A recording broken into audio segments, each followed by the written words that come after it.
Chapter 1. The Old Pyncheon Family. The House of the Seven Gables was an old wooden house on Pyncheon Street in a New England town. Its seven gables seemed to reach up to the sky, and a large elm tree stood outside the door. The house, also known as Pyncheon House, had a long, dark history. Although it was a very old house, it was not the first house on that location. At the end of the 17th century, Pyncheon Street was known as Maule's Lane because Matthew Maule had built a small, simple hut there. He was a wizard and practiced witchcraft, which was a crime in the Puritan community. Colonel Pyncheon was a clever and powerful man in town. He liked Matthew Maule's property and wanted it for himself, but Maule refused to sell it to him.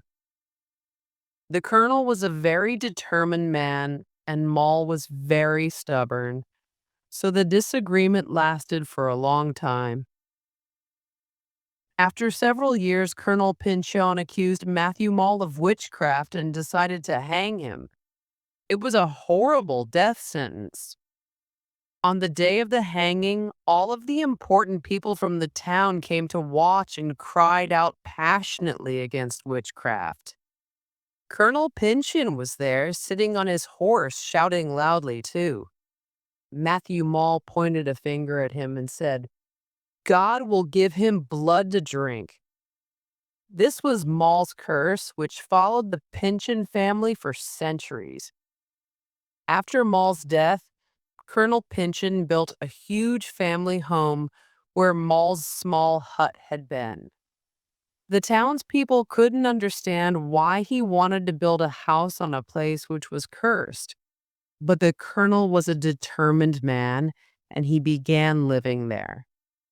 One day when the governor went to visit Colonel Pyncheon, he found him dead in his study. The colonel was sitting at his desk with a pen in his hand and some letters and other papers in front of him. There was blood on his beard, shirt collar, and neck. The doctor said he had died of a heart attack, but people talked about murder since the window near the colonel's chair was open and a man was seen running away. The Pyncheon family became less important over the years. Most of the colonel's family were not happy about owning the House of the Seven Gables because they knew about Maule's curse. At the time of our story, Judge Jaffrey Pyncheon, a direct descendant of Colonel Pyncheon, was a rich and important member of society. He was similar to his ancestor because he was a clever and powerful politician. There were few other Pyncheons left. A 17-year-old girl, a murderer who was in prison, and his sister. Hepzibah Pyncheon was about 60 years old and had never married. Her old, pale face always had an angry expression because she could not see well. She lived alone in the House of the Seven Gables, except for a young artist who was a lodger in one of the gables. Through the years, the house and its furniture had become old and broken. It had a life and secrets of its own. Hepzibah had lived alone for almost 25 years, and she had never worked or socialized with other people. She now needed money and decided to open a shop on the ground floor of the house, where one of her ancestors had also had a shop. She had cleaned the shelves and floor of the old shop and had some flour, sugar, apples, soap, and other things to sell. Working was a loss of dignity for her, and dignity was the only thing that remained in her life. One morning, before opening the shop for the first time, she opened a secret drawer and looked at a miniature of a young man. Tears filled her eyes. Then she went to the dark living room, where she stopped to look at a portrait of old Colonel Pyncheon. Finally, she opened the shop, letting in the sunlight for the first time in many years. It wasn't long before her first customer arrived. It was Mr. Holgrave, the young lodger, who offered to help Hepzibah with her preparations.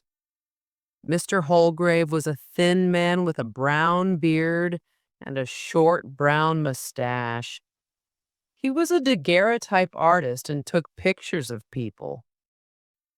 "Oh, Mr. Holgrave, I simply can't do this.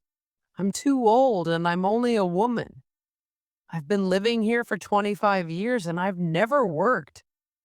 I'd rather be dead than working here," said Hepzibah, and she started crying. "Oh no," the young man said. "This is a lucky day for you. Work is important because it gives life a purpose. I wasn't born a gentleman. I've always worked and I'm happy about it." Holgrave wanted to buy some biscuits, but Hepzibah would not accept money from her only friend. He took the biscuits and left. Hepzibah felt happier for a short time. The shop door opened again, and Ned Higgins, a young schoolboy, came in. He wanted a biscuit, but Hepzibah did not accept money from her customer. He came back again and asked for another biscuit, and this time Hepzibah took his money. 1 cent. For the first time in her life, she had earned 1 cent. In the afternoon, a tall, well-dressed old gentleman stopped outside the shop window and smiled at Hepzibah. But he did not come in. It was her cousin, Judge Jaffrey Pyncheon, and she did not like him because he looked like her ancestor, Colonel Pyncheon, whose portrait was hanging in the living room. She felt angry after seeing him. Mr. Venner, a strange old man, came to visit the shop. He was well known in the town, and Hepzibah had known him for many years. "I'm glad to see that you're working, Hepzibah. It's good for you. And remember that you should smile at the customers too. It's important." How could she smile when she was so terribly unhappy? "When is he coming home?" Mr. Venner asked. "Who?" asked Hepzibah with a white face. "Ah, you don't want to talk about it. That's all right. But everyone in town is talking. I remember him. "Well, goodbye, Hepzibah." More customers came into the shop during the afternoon, but Hepzibah made a lot of mistakes. And at the end of the day's business, there was very little money. That evening, after Hepzibah had closed the shop for the day, a young girl knocked at the front door of the old house. Who could it be? Thought Hepzibah. I'm not expecting anyone. She opened the door and saw her cousin Phoebe, a pretty young girl with a bright smile. She lived in the country in New England and was part of the Pyncheon family. "Cousin Phoebe, what are you doing here?" "Didn't you receive my letter?" said Phoebe. "I've come to visit you for a week or two."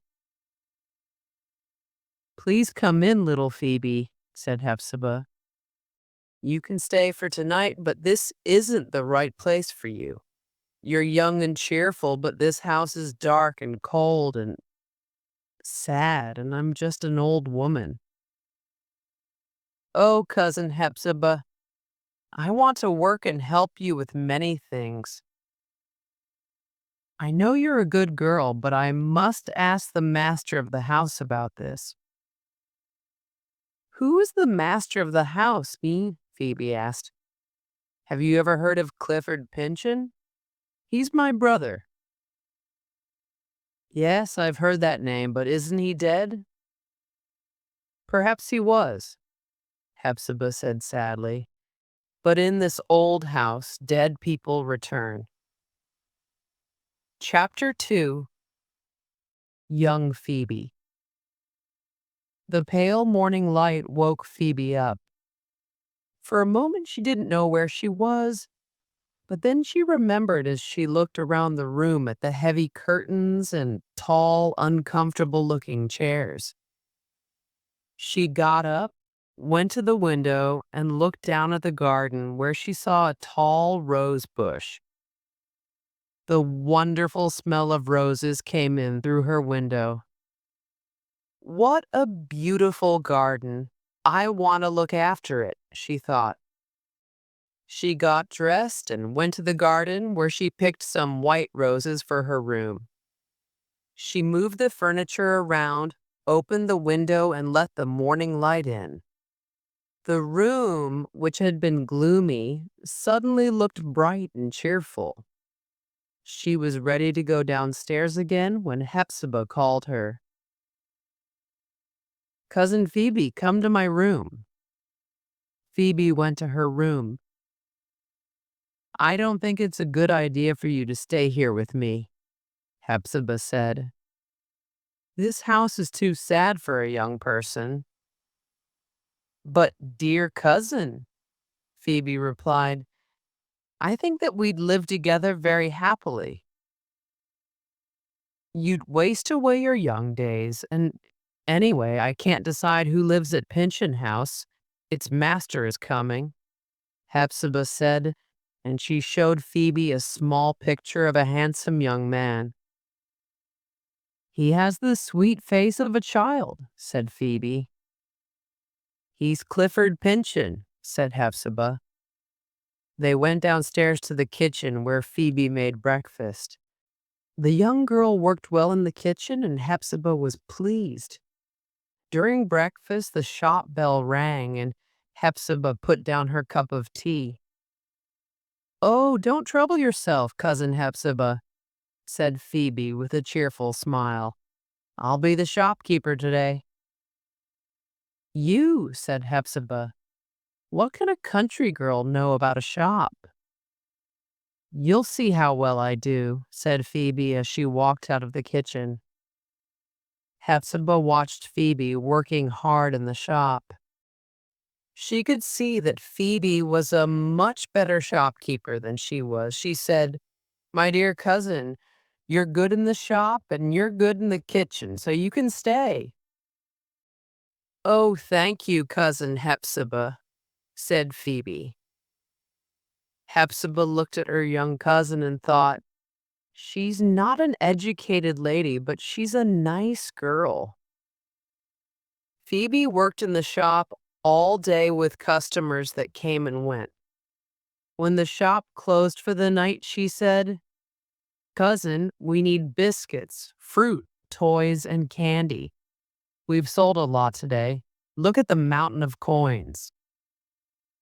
Whilst Phoebe was counting the coins, Hepzibah said, "Well done. You're a good worker, Phoebe."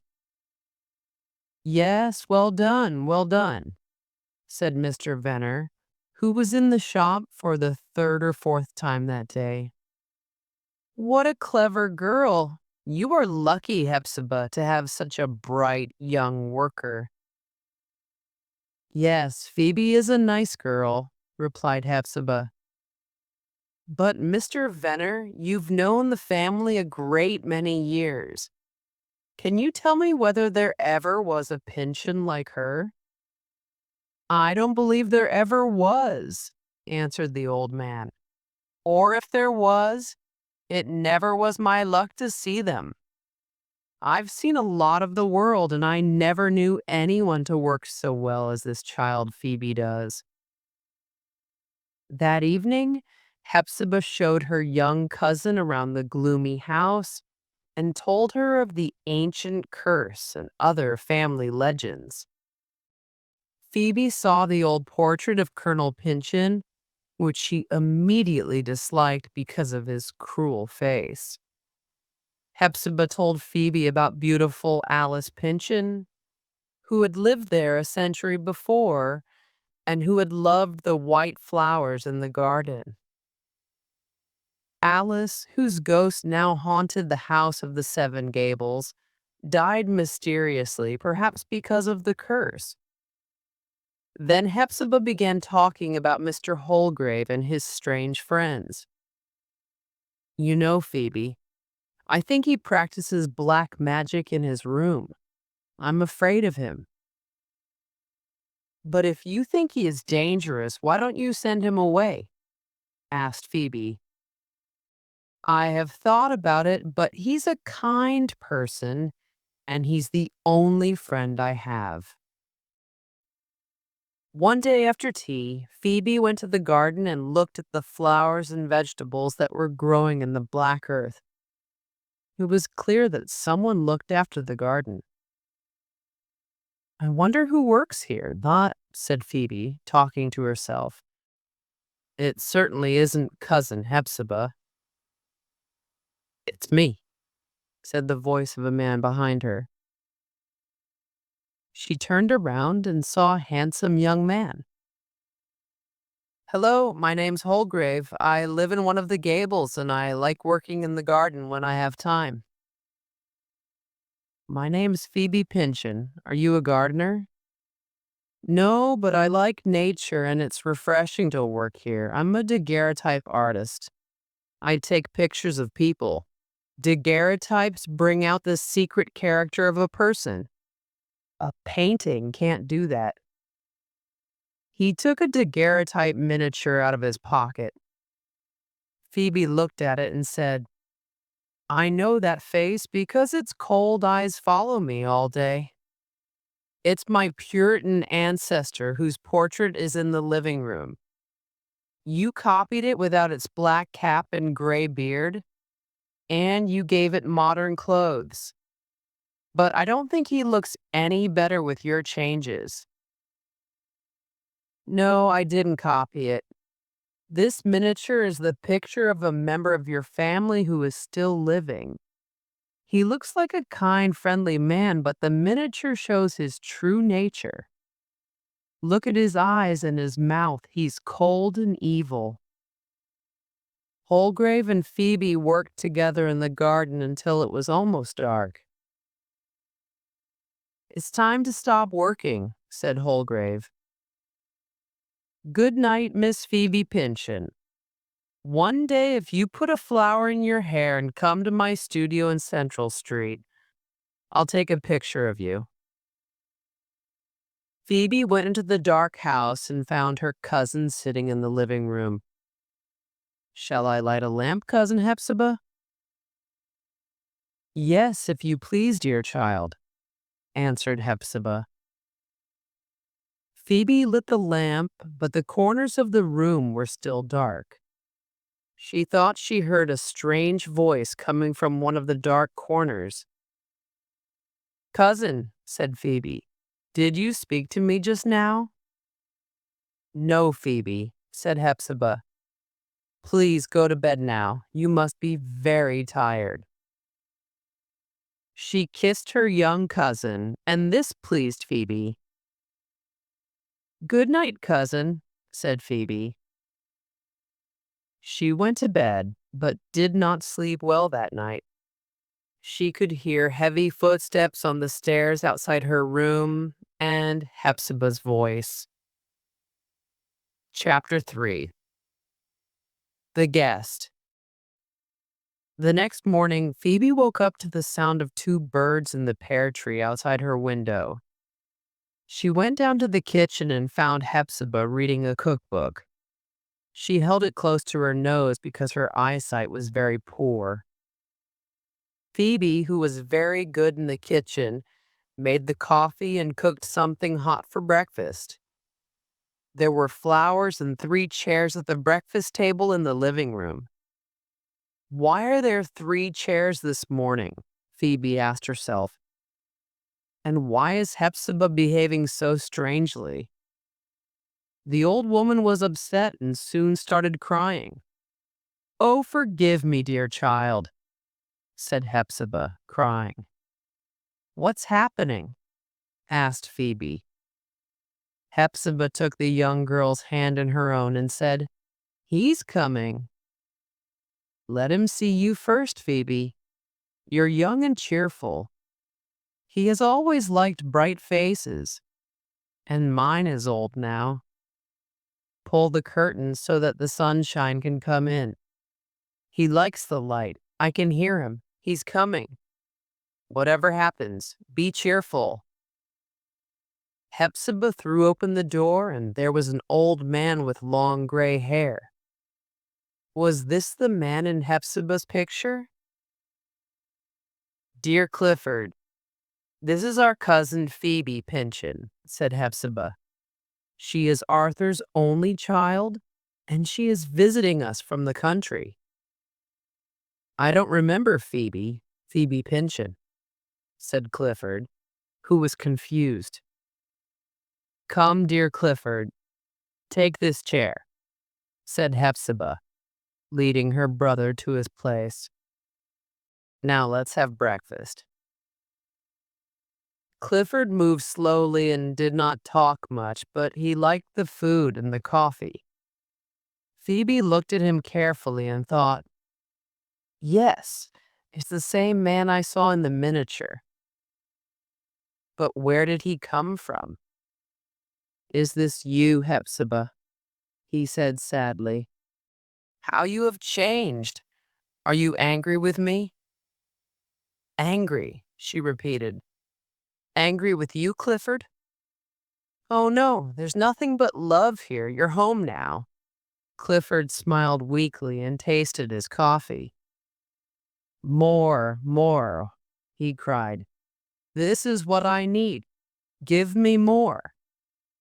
He drank the coffee, sat back in his chair, and looked out of the open window. How pleasant! How beautiful! An open window, the sunshine, the flowers. This must be a dream. A dream.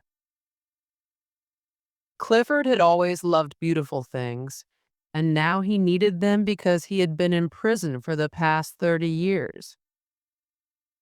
Suddenly his face became sad, and Phoebe thought quickly.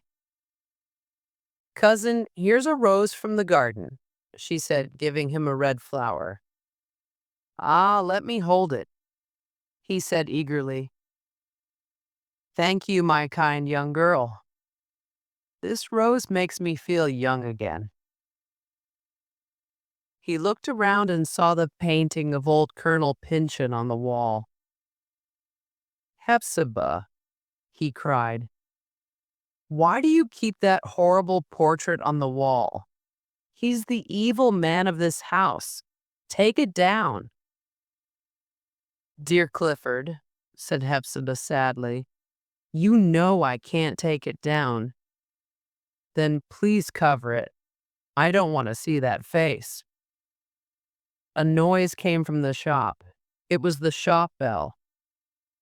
Phoebe, please go and see our customer, Hepzibah said.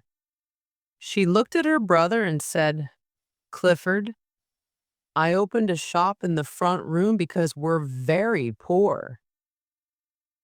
We need money for food. Are we so poor, Hepzibah? He asked sadly, and he fell asleep in his chair. Phoebe's first customer was the schoolboy Ned Higgins.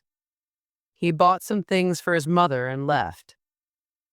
Then a tall gentleman dressed in an expensive black suit came into the shop. Excuse me, I'm looking for Miss Hepzibah Pyncheon, he said, smiling. Do you work here? Yes, I do, said Phoebe. I'm Miss Hepzibah's cousin. I'm visiting her. Her cousin from the country, said the gentleman, smiling. Let me see, you're Phoebe Pyncheon, my cousin Arthur's only child. I'm Judge Pyncheon, your cousin. He wanted to kiss Phoebe, but she moved back. Why? Then suddenly she remembered that he was Judge Pyncheon, The man in Mr. Holgrave's daguerreotype. He was the man with old Colonel Pyncheon's face. The old colonel had been a greedy, cruel man, and the judge had the same characteristics as his ancestor, although he tried to be friendly. "Is something wrong?" the judge asked. "Are you afraid of anything?" "Oh, no," Phoebe said nervously. "You came to see Cousin Hepzibah. Let me get her for you." "No, wait a moment, please," said the judge with a friendly voice. "You seem a bit nervous. Perhaps the town air doesn't agree with you. Or is there a strange guest in the house who disturbs you?" "There aren't any strange guests in the house," said Phoebe. "There's only Cousin Hepzibah's brother, Clifford, who is a quiet, gentle man. I'm not afraid of him." "You're not afraid of Clifford Pyncheon?" the judge asked kindly. "Then you don't know about his past. He did something very bad. We were good friends many years ago, but now I must see him. Where is he?" "Let me call my cousin Hepzibah," said Phoebe. "I think Clifford's sleeping now." "No, no, Miss Phoebe, you," said Judge Pyncheon with a deep, angry voice. "Stay here. I know this house well, and I know Hepzibah and Clifford. I'm at home here, and you're the stranger.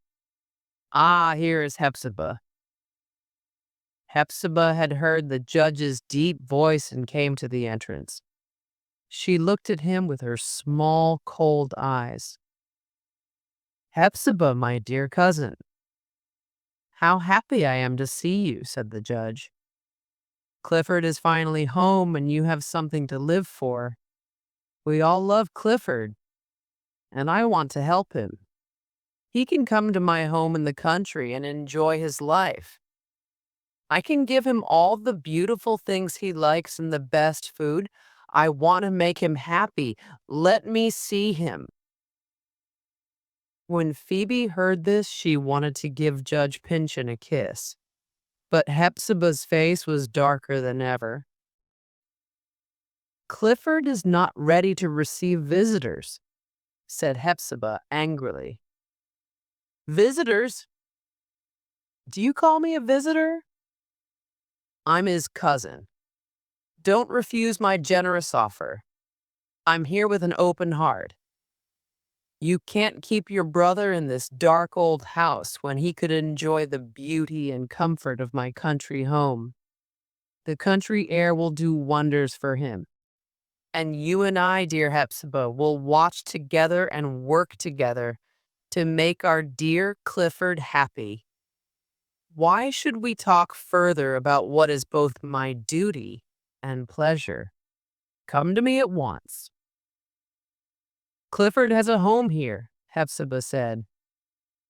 Judge Pyncheon was angry. "Woman, why do you want to stay here? Do you have money?"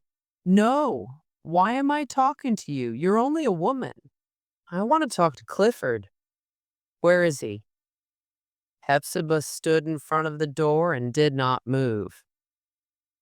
"Hepzibah, Hepzibah," cried a weak, frightened voice from behind the door.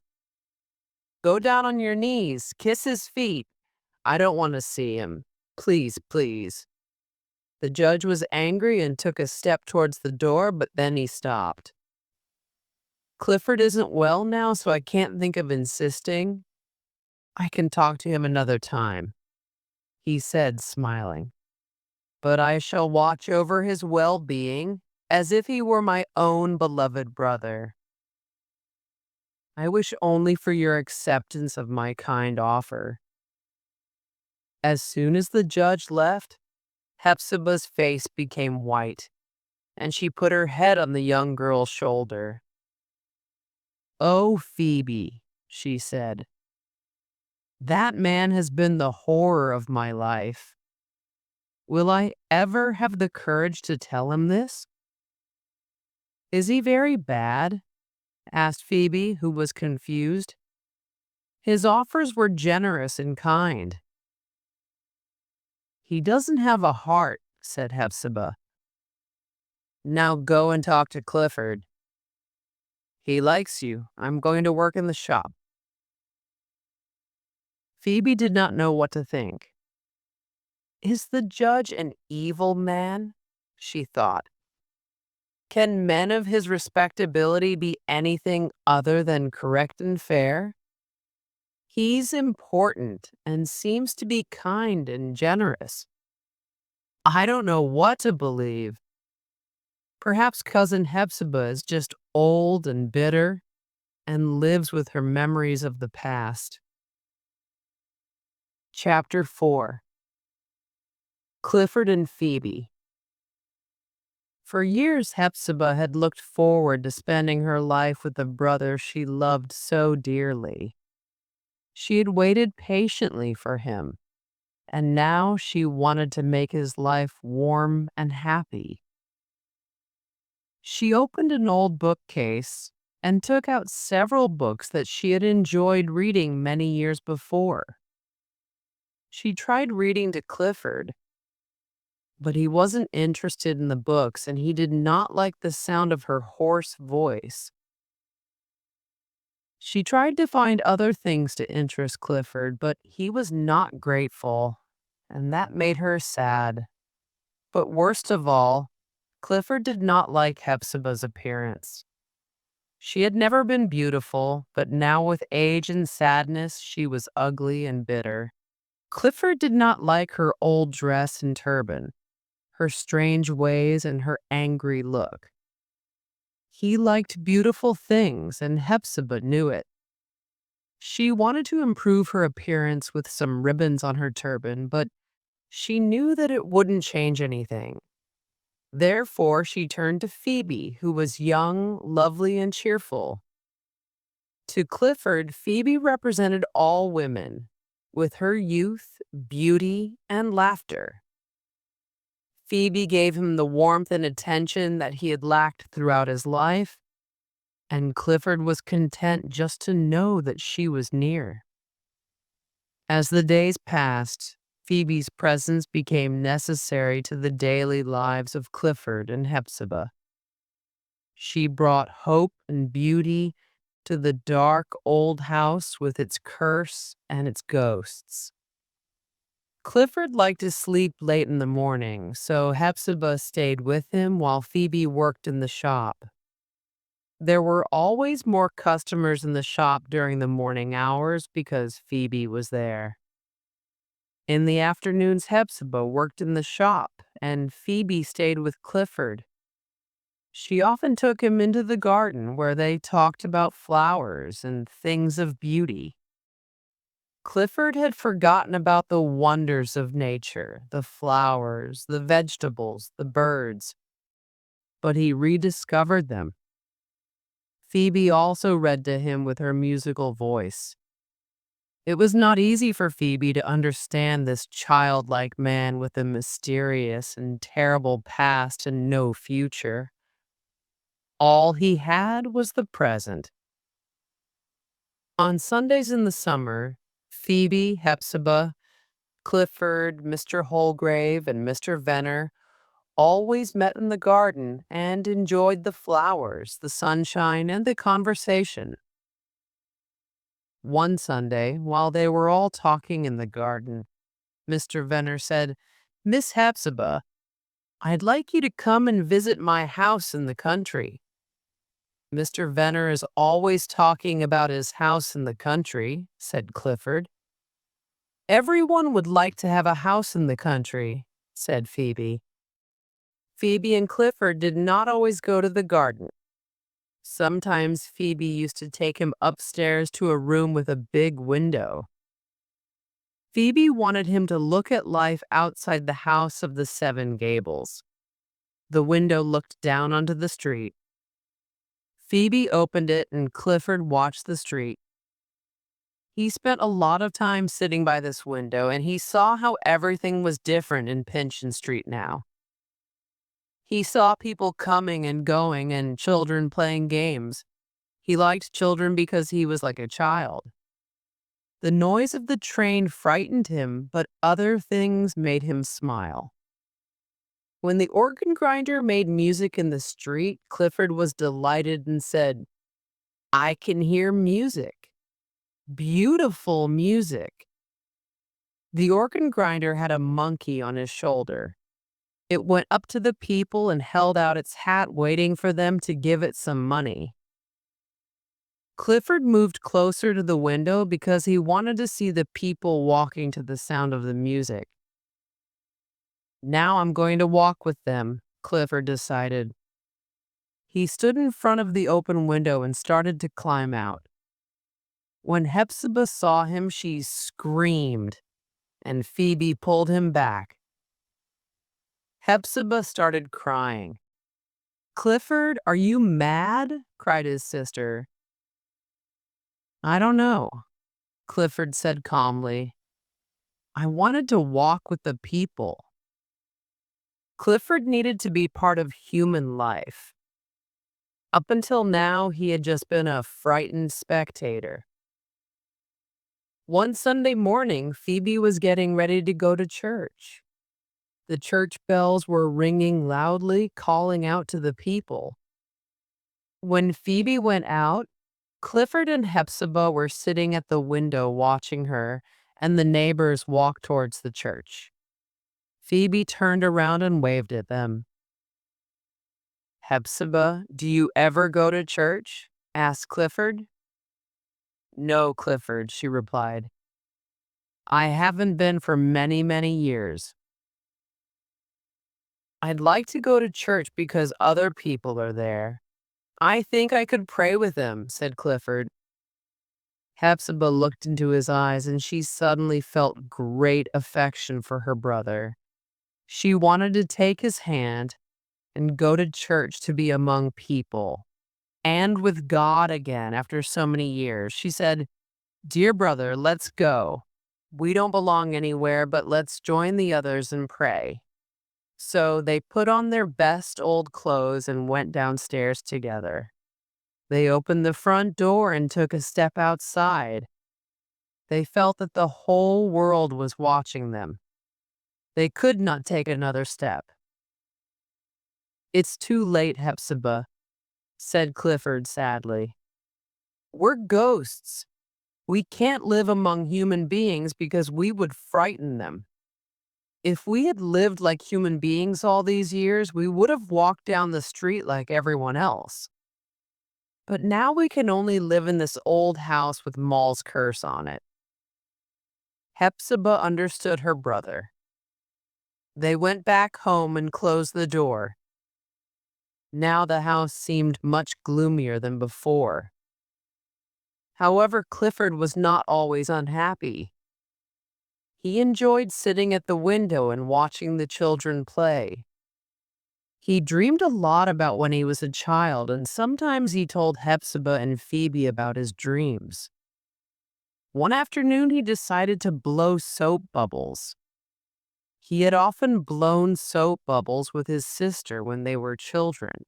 So he began blowing soap bubbles happily at the window just as Judge Pyncheon was passing by. "Cousin Clifford," he said, "still blowing soap bubbles."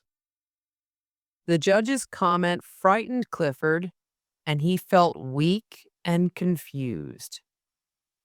Chapter 5. The daguerreotypist Clifford went to sleep early in the evening, as children usually do. He was always tired, but not by physical exercise. It seemed like he needed a lot of energy to do very simple things. While he slept, Phoebe was free to do whatever she wanted. This freedom was necessary for her health. She needed to get out of the house and breathe fresh air because the air inside was unhealthy for her. As time went by, Phoebe changed. She was not as carefree and cheerful as she had been in the past. She began to understand Clifford more, and her eyes became darker and their expression deeper. Holgrave, the daguerreotypist, was the only young person Phoebe knew and talked to. He told her many things about himself. He was 22 years old and came from a poor family. He had already worked as a school teacher, a salesman, and an editor of a country newspaper. He had also traveled to parts of Europe, Italy, France, and Germany. His present job was, in his opinion, a temporary one. For him, it was only a way to earn money to be able to live. Phoebe recognized Holgrave's strong personality, as Hepzibah had done. It was difficult not to, but he did not like or respect traditions and felt that new ideas should take their place. And this sometimes worried Phoebe. Phoebe noticed that he was interested in Hepzibah and Clifford, and he studied them carefully. "Is Clifford still happy?" he asked Phoebe one day. "He's as happy as a child," answered Phoebe. "But like a child, he's easily disturbed." "Disturbed by what?" asked Holgrave. "I can't see his thoughts," said Phoebe.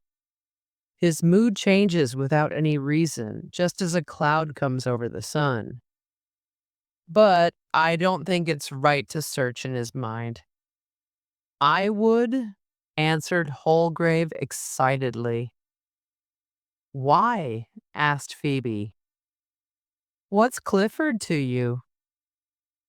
"Oh, nothing, nothing," answered the young man, smiling. "This is such a strange world with such strange people. Look at Judge Pyncheon, Clifford, and look at this gloomy old house. It's ugly and unhealthy. It should be burned." "Burned!" exclaimed Phoebe, visibly disturbed. "Then why do you live in it?" "Oh, I'm studying it. To me, this house represents a terrible past, and I'm living in it so that I can learn to hate it. Do you know the story of Maule the wizard and his curse on your ancestor?" "Yes, of course," said Phoebe. "I've heard it several times. My father told me about it when I was a child, and Cousin Hepzibah has spoken about it 2 or 3 times in the short time that I've been here. She believes that all the bad luck of the Pyncheons began with that curse." "I believe it too," said Holgrave seriously and looked up at the roof. "Think about it. Under these 7 Gables over hundreds of years, there has been misery, suspicion, conflict, and strange death. Old Colonel Pyncheon wanted to cultivate a family here, but the many generations of the Pyncheon family are all touched by madness." "You aren't very polite about my family," said Phoebe. "But the truth is, as I say, the curse lives on, and Colonel Pyncheon is with us again. Do you remember the daguerreotype I showed you of Judge Pyncheon? He's very similar to his ancestor. You know, I'm writing a history of the Pyncheon family, and I'm going to publish it in a magazine." "Really?" asked Phoebe, who was surprised. "Yes, do you want to hear it?" Holgrave asked. "Well, yes, if it's not too long or boring," she replied. Holgrave went to get a notebook and started reading it out aloud to Phoebe.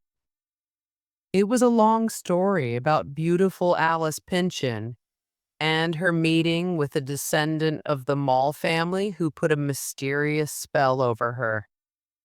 It seems that she was a victim of this spell and died mysteriously at a young age. In the story, Holgrave also talked about a hidden map and a deed for land in the eastern part of Maine. Phoebe listened, but her eyes were heavy and they began to close. Holgrave looked over at Phoebe and closed his notebook.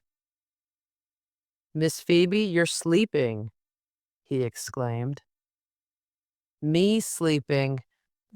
Oh no, I listened to all of your story. It's full of trouble and tragedy," she answered. By this time the sky was dark and there was a big moon.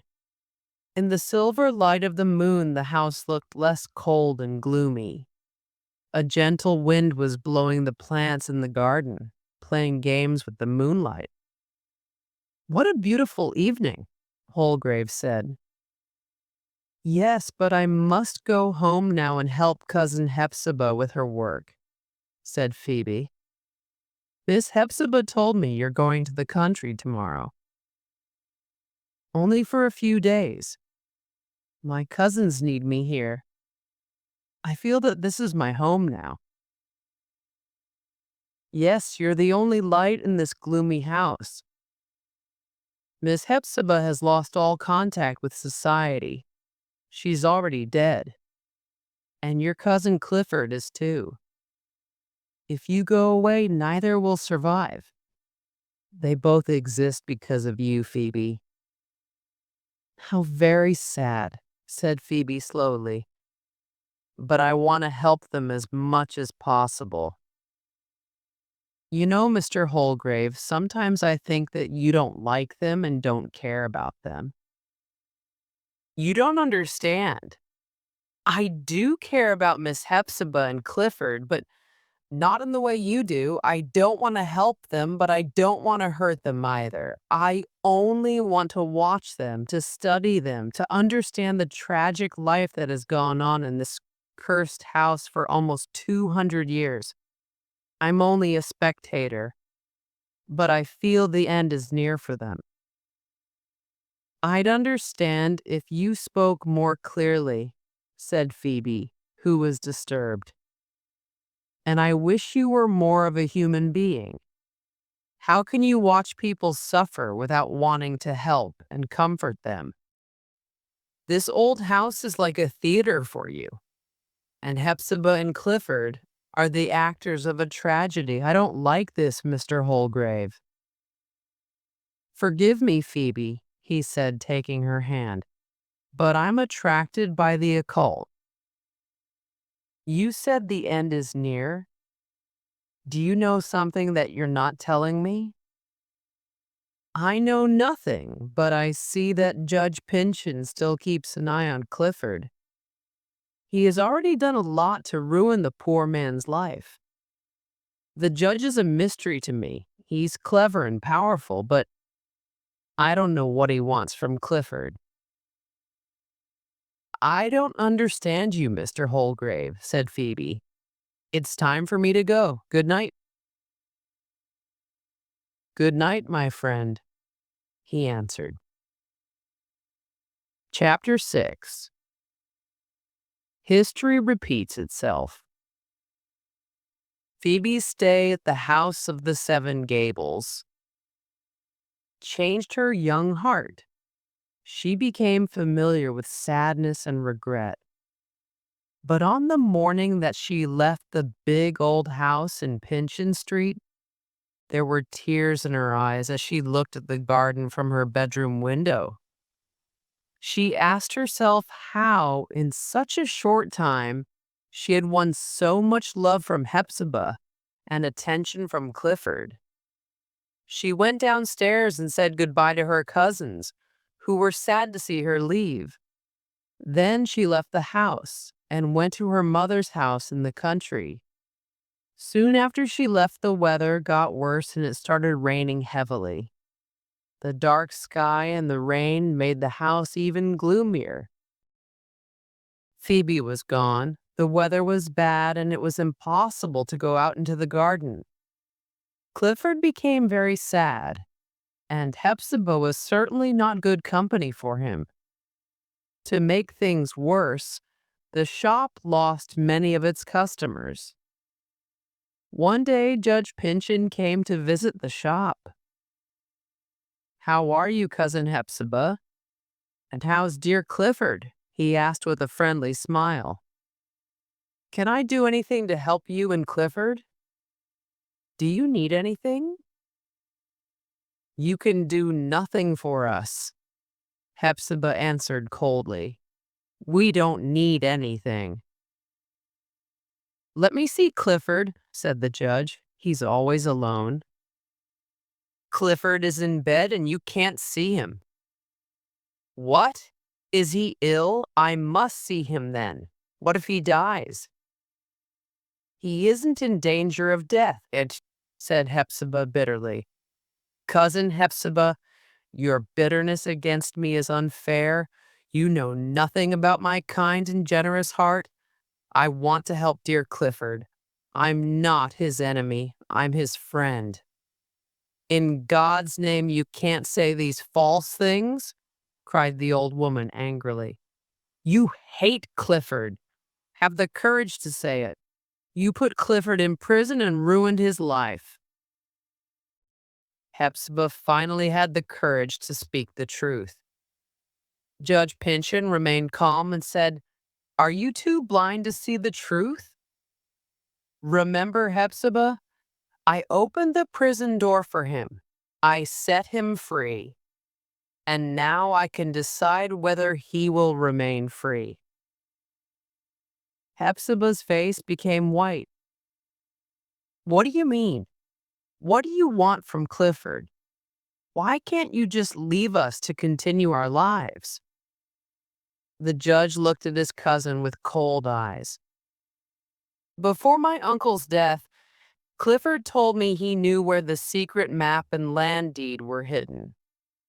Whoever finds the secret map and land deed will become very, very rich. The papers belong to my uncle, and so they're mine. Clifford knows this secret, and he must tell me. Clifford know of any hidden wealth? Clifford have the power to make you rich, cried Hepzibah with a sense of ridicule. But why would he have hidden it for so long? And what if he refuses to tell you?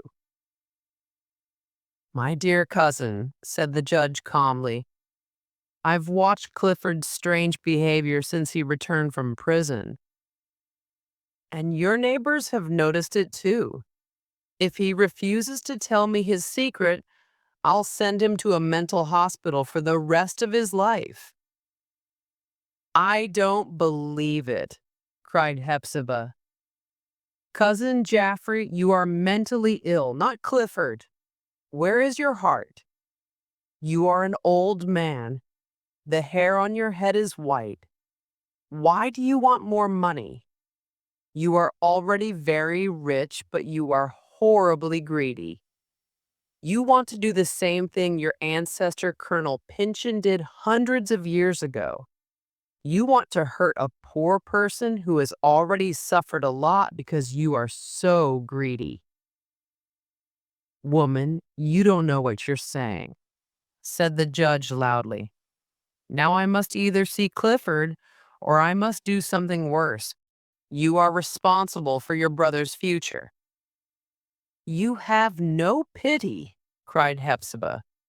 Clifford isn't mad, but if he meets you, he could become mad. However, I'll call him now.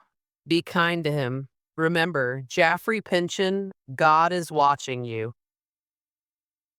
The judge followed his cousin from the shop into the living room, where he sat down in an old chair.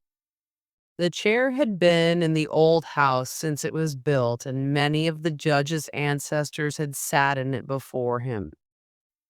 He took out his pocket watch and held it in his hand, wondering how much time would pass before Clifford appeared. Hepzibah went to look for Clifford with a heavy heart. The house had never seemed so miserable to her. Judge Pyncheon's energy, intelligence, and greed had left her without hope. She had a strange feeling about the three of them, the judge, Clifford, and herself, being in the house together. She felt nervous, and before going to her brother's room, she stopped at the window and looked down at the street. She saw the wet street and a carriage traveling on it. Among the people, she saw Mr. Venner walking slowly down the street. She turned away from the window and finally went to her brother's room. However, Clifford was not there. "Clifford," she called, but there was no answer. She looked out of the window into the garden, and then she looked in the gable which Holgrave had temporarily made his home. But the daguerreotypist was not there, and neither was Clifford. She called her brother again, and again there was no answer. Had he gone out to get away from the judge? She couldn't imagine him out in the city alone. She went back to the living room to tell Judge Pyncheon that she could not find Clifford anywhere. "Clifford is gone," she said as she went into the room. "You must help me look for him." But the judge didn't reply. Instead, she found Clifford there. His face was white and his eyes were wild. "Hepzibah," he said, "look." He pointed to the dead judge sitting in his ancestor's chair holding his pocket watch. Hepzibah could not believe what she saw. "Now we can dance," said Clifford happily. "We can sing and play. We're free." He started laughing. But Hepzibah wasn't laughing. She was very frightened. "Be quiet, Clifford," ordered Hepzibah. "What will happen to us now? Let's leave this old house. He can have it now." Hepzibah noticed that Clifford had his old coat on. "Why are you waiting?" he asked excitedly. "Put on your coat, get your money, and let's go." She looked at the dead judge and then suddenly obeyed Clifford. Surely none of this was real. Soon she would wake up.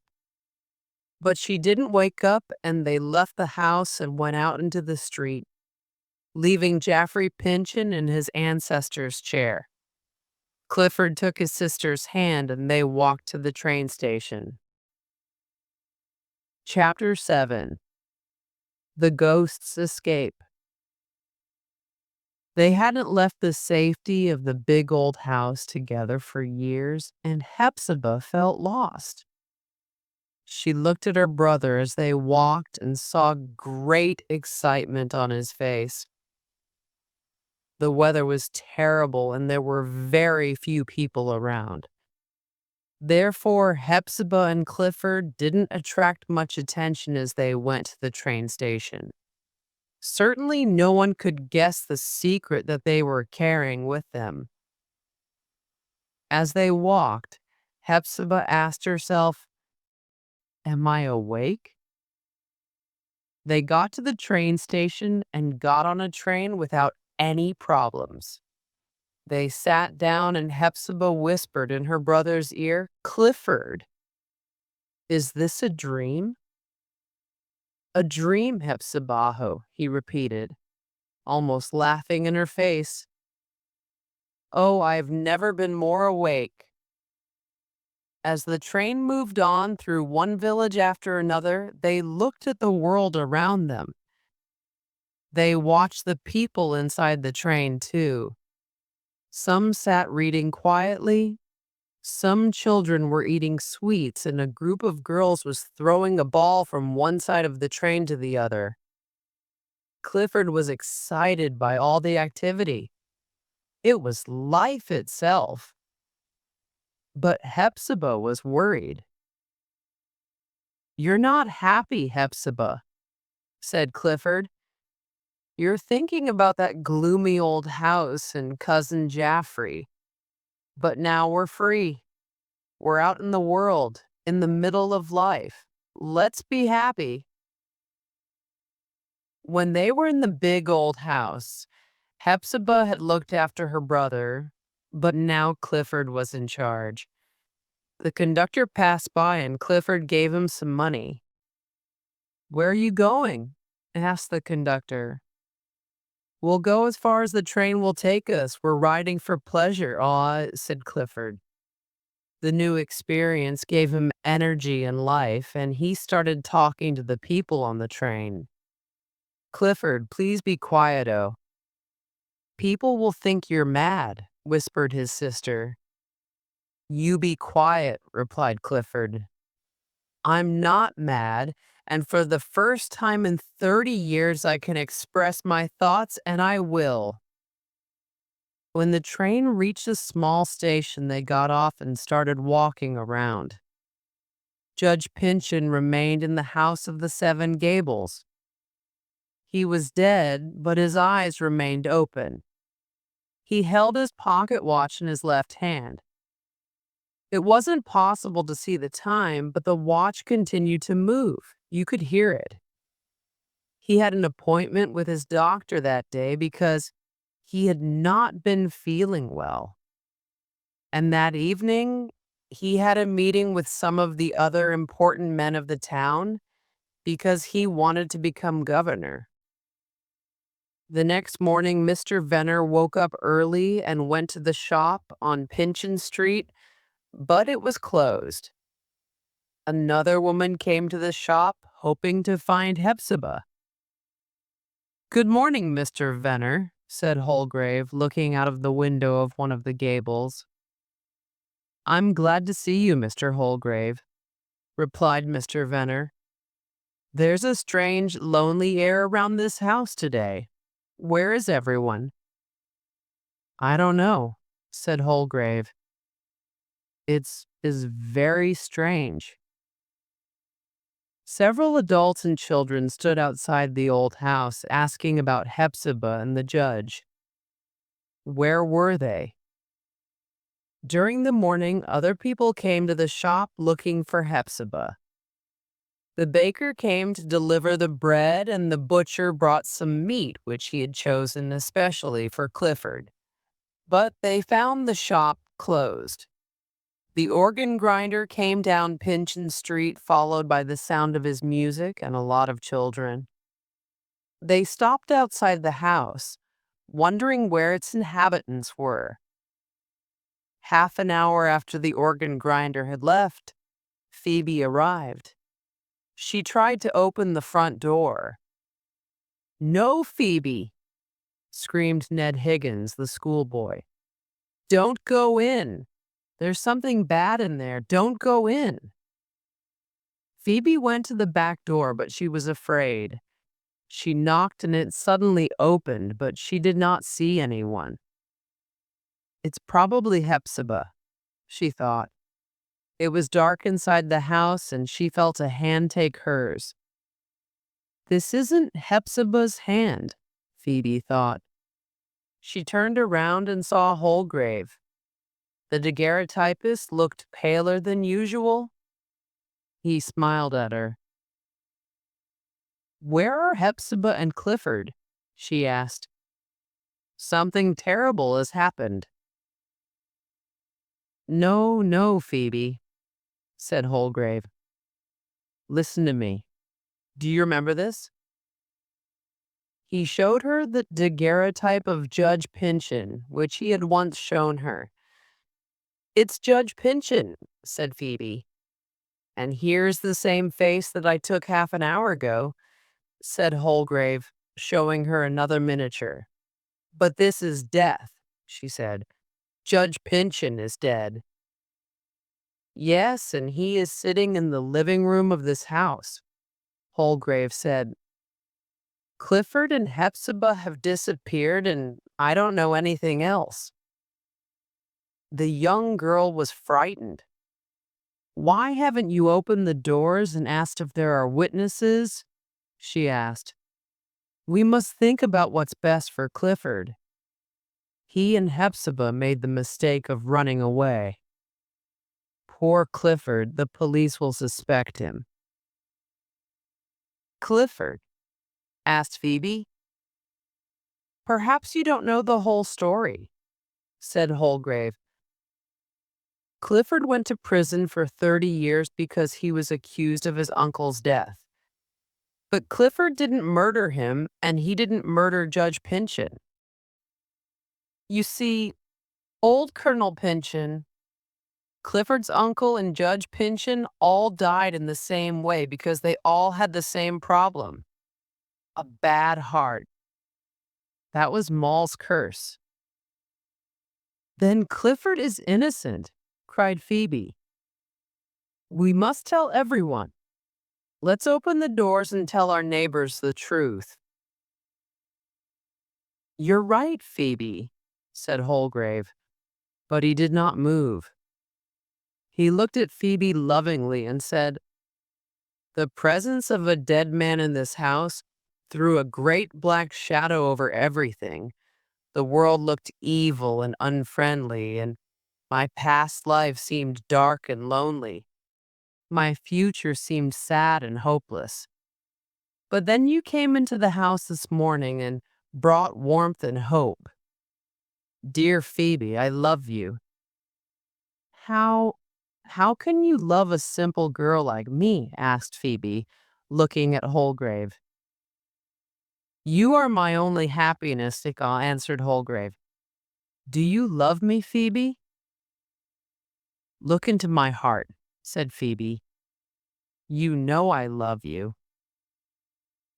At that moment, everything was beautiful and hopeful for the two young people. Chapter 8. The portrait. Phoebe and Holgrave remained in the room until they heard a noise. "Someone's at the door," whispered Phoebe. "It's probably the police, not," said Holgrave. "They've probably heard about Judge Pyncheon's visit and Clifford and Hepzibah's disappearance. Let's go and open the door." But to their surprise, before they had left the room, they heard footsteps in the house and then a voice: "Thank God, my brother, we're home." It was Hepzibah and Clifford who had returned home. When Hepzibah saw Phoebe, she started crying. "It's our little Phoebe and Holgrave, too," Clifford said, smiling happily. The police and the doctors who later investigated the case agreed that the judge had died of a heart attack. Therefore, Clifford was not suspected. The people talked about his death for many days, and both good and bad things were said. Interestingly, the people discovered much more about the judge, his personality, and his life now that he was dead. However, the murder of Judge Pyncheon's uncle more than 30 years earlier was still not clear. It seemed as though somebody had been into his apartment and stolen some money and other valuable articles. They had also found a bloody handprint on the old man's bedsheet. Clifford had spent 30 years in prison for this murder, but was he guilty? Mystery still surrounded the death or murder of Clifford's uncle. Holgrave was able to find out more about the case. During his youth, Judge Pyncheon had been a wild man. His uncle, who had always liked him in the past, began to dislike him. One night, young Jaffrey Pyncheon did something terrible. He went to his uncle's room and started looking in his private drawers. Suddenly, his old uncle appeared and was shocked and frightened by what he saw. He had a heart attack and fell to the floor. As he fell, he hit his head on the corner of a table and died. The cruel young man did not try to help his old uncle. He continued looking until he found a recent will in favor of Clifford. He destroyed that will and found an older one in his favor. To save himself, Jaffrey accused Clifford of the uncle's murder. So young Clifford was sent to prison for 30 years and Jaffrey became a famous judge. By now it was late in life for Clifford, and he couldn't change what had happened. But after Judge Pyncheon's death, he felt free, and he was clearly happy. All of the judge's money and property belonged to Clifford and Hepzibah. "Well, Jaffrey's country house is ours now," said Hepzibah. "Let's all go to live there." Everyone agreed that this was an excellent idea. As they sat in the living room discussing their plans, Clifford said, "That portrait, how I hate it. It seems to hold a secret from my childhood that I can't remember." "Perhaps I remember it," said Holgrave.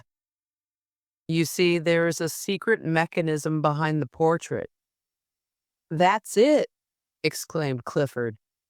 "It's a secret mechanism." Holgrave touched the secret mechanism on the back of the portrait, and it moved to one side.